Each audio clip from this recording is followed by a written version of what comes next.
def benn vidéo ba gàtt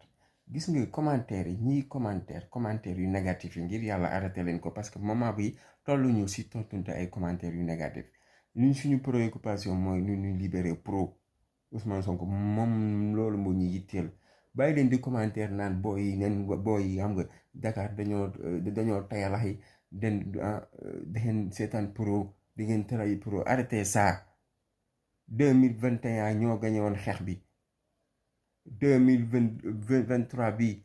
bi weesu yàggul ñoo gañe xeex bi du dëgg xeex ak nguur yombut ala rawati nguur goo xamante ne da si ànd ak arme ànd si ak gendarmerie ànd si ak police ànd si aussi ak sëriñ yi nekkul liggéey bu yomb nekkul xeex bu yomb yàlla rek moo ñu mën a teg loxo